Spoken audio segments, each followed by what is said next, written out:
جناب چیئرمین، یہ المناک، ناقابل معافی اور شرمناک قتل جو ہوا ہے، اس واقعے کی میں سخت سے سخت مذمت کرتا ہوں۔ کوئی بھی معاشرہ جو ہے دنیا میں اس طرح کے واقعے کو برداشت نہیں کر سکتا۔ میری نظر میں کسی کو حق نہیں ہے جناب چیئرمین کہ قانون اپنے ہاتھ میں لے،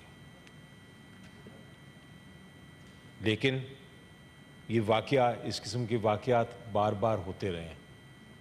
میں نے بہت سارے لوگوں کی تقریریں سنی ہیں، خود کی ہیں، ریزولوشنز پاس ہوئی ہیں، لوگوں نے بڑی گفتگو کی ہے، لیکن پھر ہم اس کو بھول جاتے ہیں، اور جب بھول جاتے ہیں تو پھر انتظار کرتے ہیں کہ دوبارہ ایسا واقعہ ہو۔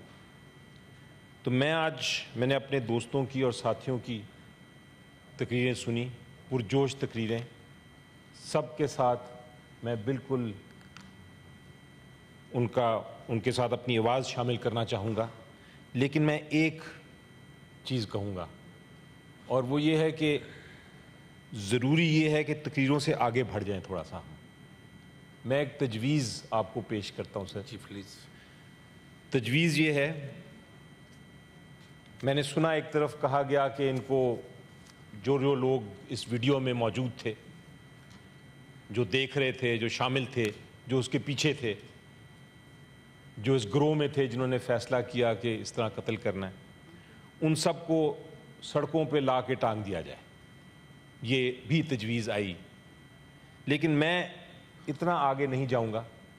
میں یہ کہوں گا کہ انصاف کے تقاضے پورا کرتے ہوئے، کیونکہ میری نظر میں جو اس ویڈیو میں تھا، جو اس چیز میں ملوث تھا، وہ قاتل ہے، اس کو سزائے موت ہونی چاہیے۔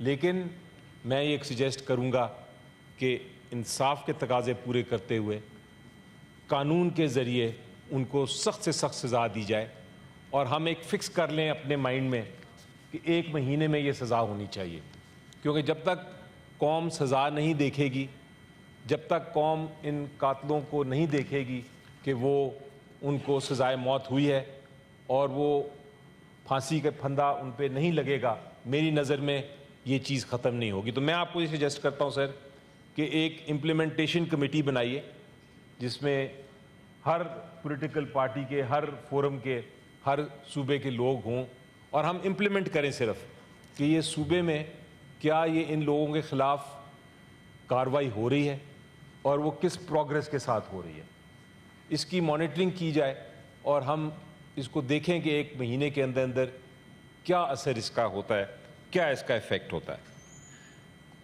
جو افسوس کی بات مجھے لگی، اور میں یہ سیاسی بات نہیں کرنا چاہتا، لیکن افسوس کی بات یہ لگی مجھے، ابھی میرے محترم عرفان صدیقی صاحب نے بتایا کہ 2 مہینے پہلے کا واقعہ تھا یہ۔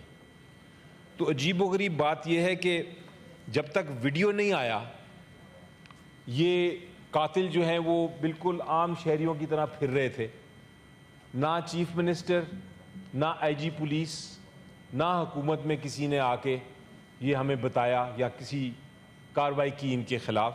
تو میں سمجھتا ہوں کہ چیف منسٹر سے لے کے آئی جی پولیس اور حکومت کی ساری کابینہ جو ہے، ان کو فل فور ریزائن بھی کرنا چاہیے۔ یہ 2 چیزیں جب ہوں گی، جب ریزگنیشن ہوگی، حکومت جائے گی اور یہ قاتل پکڑے جائیں گے، ان کو سزا ہوگی، تو سینٹ کو تب چین لینا پڑے گا، تب ہی اگلا چیف منسٹر اور اگلی کابینہ یہ ہوش سنبھالے گی کہ اس قسم کے کارروائی روکنی ہے۔ ایک لفظ استعمال کر رہے تھے کچھ لوگوں نے، کیا میرے ساتھیوں نے، جرگے کا استعمال کیا، کچھ نے کہا عدالت لگ گئی۔ جرگہ اور عدالت مختلف چیزیں ہوتی ہیں۔ جرگہ بری چیز نہیں ہے۔ لوگوں کے، ہمارے گاؤں میں جب جھگڑے ہو جاتے ہیں چھوٹے موٹے، تو ایک جرگہ بیٹھتا ہے، وہ بیٹھ کے صلح صفائی کرتا ہے۔ تو میں اس کو کہوں گا کہ یہ ایک برائی اور قاتلوں کا گروہ ہے، اس کو میں جرگہ یا عدالت نہیں کہوں گا۔ یہ جو برائی اور قاتلوں کا گروہ ہے، اس کے خلاف سخت سے سخت کارروائی فوراً شروع کی جائے۔ صرف ایف آئی آر کرنے سے ہمیں سیٹسفیکشن نہیں ہے، ہم دیکھنا چاہتے ہیں کہ عدالتی کارروائی شروع ہو، اور سزا ہو. تو میں پھر سے آخری بار یہ آپ سے درخواست کروں گا جناب چیئرمین صاحب کہ اس بار میں نے 3 بار آپ کو ریکویسٹ کر چکا ہوں, آپ نے ابھی تک اس ریکویسٹ کو نہیں مانا. مختلف چیزوں پہ میں نے کہا تھا کہ کمیٹیاں بنائیں, کیونکہ یہی پارلیمنٹ جو ہے, سینٹ جو ہے کمیٹیوں کے ذریعے چلتا ہے. میں آپ سے ریکویسٹ کر رہا ہوں کہ اس معاملے میں تو خدا را آپ پارلیمنٹری کمیٹی ایک بنائیے جو اس کو امپلیمنٹ کرے. صرف منسٹر صاحب تو ضرور اپنی بات کریں گے, لیکن ایک سینٹ کی بھی اس پہ فورسائٹ ہونی چاہیے تاکہ یہ صرف حکومت کا معاملہ نہ رہے, یہ ایک پارلیمنٹ کا معاملہ بنے. اور جب یہ پارلیمنٹ کا معاملہ بنے گا تو یہ نیشنل معاملہ بنے گا. جب یہ نیشنل معاملہ بنے گا تو یہ چیز ختم ہو سکے گی. Thank you sir.